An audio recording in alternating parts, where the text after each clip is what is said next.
మొత్తం topic divert అయిపోతుంది. అది వాసు గారు 100% నేను ఆన్సర్ దట్ క్వశ్చన్ నేను అడుగుతున్నాను. Vasu garu, Geetha arts versus Bunny Vas works అనుకోవాలా ఈసారి బాక్స్ ఆఫీస్? అటు నేనే ఇటు నేనే, అది నాదే ఇది నాదే. అర్థమైంది? లేదు లేదు, అట్లాంటిది ఏం లేదు. అసలు అంటే లైక్ 6 సినిమాలు ఉన్నాయి ఇప్పుడు ప్రజెంట్ రన్నింగ్లోని, దాంట్లో 2 మాయి, అంతే లెక్క. అంతేనా? పోటీకి అంటే ఏది దేనికి ఇంపార్టెంట్ ఇస్తారు? ఈరోజు సాయంత్రం ఏ కంటెంట్ బాగుంటే రేపొద్దున అదే ఆడుతుంది.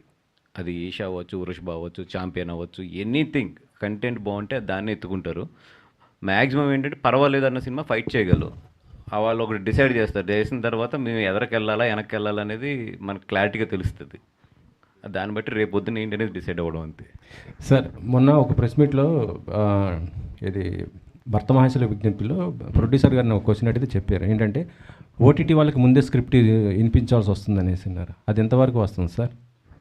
పర్ఫెక్ట్, 100%. ఇప్పుడున్న సిచ్యువేషన్లో 100% ముందు వినిపించుకుని అట్లాగే ఉన్నాయి సిచ్యువేషన్స్. అయితే ఆయన చెప్పిన దాంట్లో ఏం అబద్ధం అయితే ఏం లేదు. అసలు ఓటీటీని నమ్ముకుని సినిమా తీద్దామంటే మాత్రం నెక్స్ట్ 2 ఇయర్స్లో అయితే బ్లెండర్ అది. మనం 100% థియేటర్స్ మీద డిపెండ్ అయితే తీయాలి తప్ప next 2 years I'm saying, because next 2 years I know the schedule of films కాబట్టి.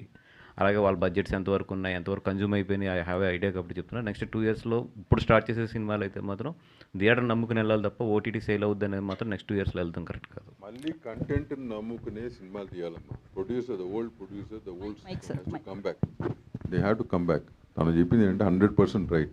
మనం ఓటీటీకి ఫస్ట్ మనం అమ్ముకుని దాన్ని బేస్ చేసుకుని సినిమా తీద్దామంటే నువ్వు చెప్పిన కథ కాదు కదా. ఎవరిని పెట్టుకోవాలి, ఎవరిని పెట్టుకోకూడదు, ఇంక్లూడింగ్ టెక్నీషియన్స్ కూడా వాళ్ళే చెప్పడం మొదలుపెట్టారు. ఓకేనా? No, it's a choice you have whether producer wants to get into that gambit or he wants to concentrate on the content and make a good film. అంత ముందు రోజులాగా చేయటం అనేది 2 చాయిసెస్. అంటే వాళ్ళ చేతిలో పోతే క్రియేటివిటీ మొత్తం కూడా దెబ్బతిన్నట్టే అంతే కదా మరి, అంతే కదా. Okay sir. అంటే సార్ ఇంకొక మరో క్వశ్చన్ ఏంటంటే, ఒక నిమిషం జస్ట్ ఇంకొక ఆన్సర్ కూడా చెప్పారు ఆయన ఏంటంటే హీరోలు రెమ్యునేషన్ తీసుకోకుండా సినిమాలు చేస్తున్నారని కూడా చెప్పారు. దానికి రవితేజ గారే రెమ్యునేషన్ కూడా తీసుకోలేదంట. అంటే ఇది మీ ఇండస్ట్రీ వరకు చూసుకుంటే చాలా వరకు ప్రొడ్యూసర్కి అయితే బెనిఫిట్ అయ్యే అవకాశాలు ఉన్నాయి ఆఫ్టర్ రిలీజ్ తర్వాత షేర్ చేసుకుంటాం. అంటే దీనిపైన ఎవరైనా ఇద్దరిట్లో ఎవరైనా ఒకరు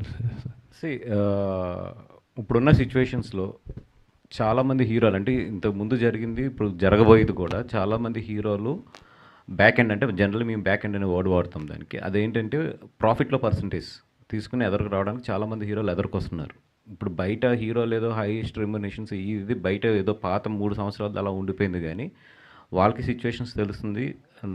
నెంబర్ ఆఫ్ హీరోస్ కూడా ప్రాఫిట్ పర్సంటేజెస్ మీదకి వస్తున్నారు. ఇంకా నెక్స్ట్ 2 ఇయర్స్లో ఇంకా బాగా మారబోతుంది. ఎందుకంటే ప్రొడ్యూసర్స్కి ఇప్పుడు చాయిస్ లేదు, at the same time actors కూడా చాయిస్ లేదు అది. సో అందరం కూడా ఒక స్క్వేర్ దాంట్లో ఇరుక్కున్నాం. అది అందరం చేసుకున్న తప్పేది. ఇది ఈ ఓటీటీస్ని వీటిని ఒక స్టేజ్ వరకు ఎంకరేజ్ చేసి, సో ఇప్పుడు అందరం కూడా ఒక పెట్లు ఇరుక్కున్నాం కాబట్టి ఇప్పుడు పెట్లు సర్దుకుంటారు అందరూ కూడా. వంశీ గారు, బేసికలీ హారర్ మూవీస్ అనేవి అట్రాక్ట్ చేయడానికి ఆడియన్స్ని సెక్సువల్ కంటెంట్ కూడా ఎక్కువ పెడతారు. యాజ్ పర్ ట్రైలర్ అయితే ఏం అనిపించట్లేదు, బట్ మూవీ చూస్తే ఎట్లుంటుంది? ఫ్యామిలీ అంతా వచ్చి చూడొచ్చా? 100% చూడొచ్చు. అసలు అట్లాంటి టాపికే లేదు దీంట్లో. దామోదర్ ప్రసాద్ పేరున్న సినిమాలో ఓకేనా, సినిమా కోసం సినిమా కంటెంట్ అవసరం అవుతాయి పెడతారు.